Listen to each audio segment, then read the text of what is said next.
one of the things we're seeing now is ChatGPT. Right. ChatGPT, which is this fascinating AI program that essentially scours the entire internet for answers for things and is so good at it.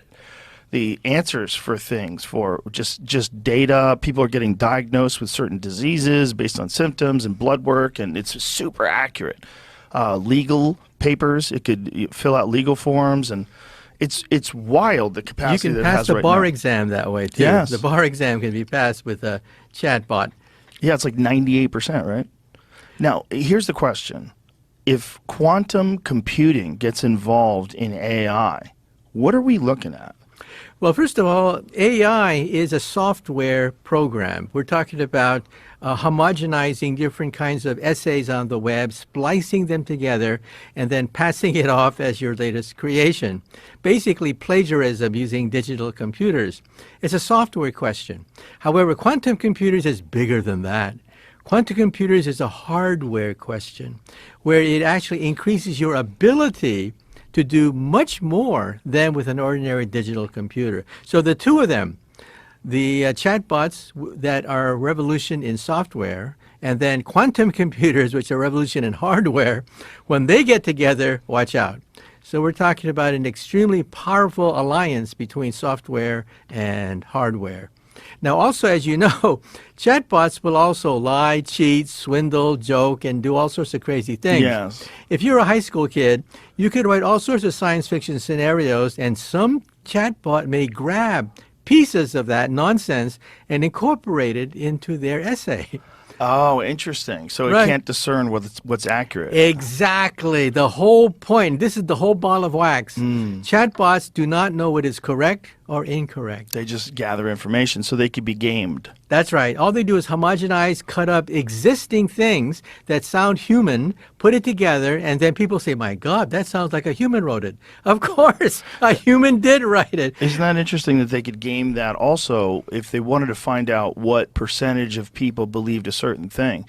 If they had some bad actors, some foreign governments that decided they were going to spread narratives as widely as possible, and ChatGPT just gathers up all this information, it could give you an incorrect understanding of what's happening in the world. That's it can give right. you an incorrect understanding of politics, of economics. The whole point is that even though there's a good aspect to all these software programs, the downside is that you can fabricate truth because it cannot tell the difference between false and what is false and what is true. That's very If interesting. you talk to the chatbot and say, do you know the difference between correct and incorrect?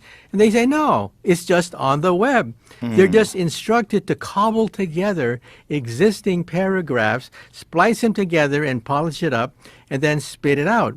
But is it correct? It doesn't care. It doesn't know. So it is essentially like an amazing resource of information that's very flawed, that can't discern and can't think. I do this, I have this problem all the time. I'm a professor, and I give assignments to the students, sometimes write a term paper. So what do? Some of them plagiarize. How do you catch them?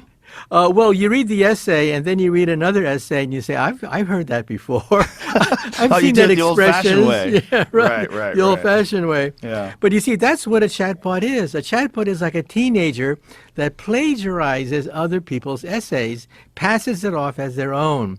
Now, I'm a scientist. We like to think about things that are creative, new, innovative, things that'll change our perception of the world. None of that, absolutely none of that comes from a chatbot. A chatbot simply rearranges pre-existing essays. That's all it does. The thing is, though, that's all it does now. That's what's interesting. What's interesting is what you're talking about with quantum computing and the insane computational power. Right.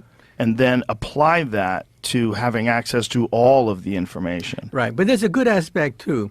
You know, when I write a book, my publisher has a fact checker. A fact checker that goes through all the different statements that I make to make sure that they're all correct. There is no fact checker for chatbots. Let me repeat that again. There is no fact checker for chatbots. That is the whole ball of wax. That's the reason why they're so dangerous. Because they don't know. These chatbots are machines. They don't know what is correct, what is incorrect. It's all the same to them. That's the danger, that they could incorporate teenagers ranting and raving about all sorts of garbage and put that in with articles that sound reasonable. You see?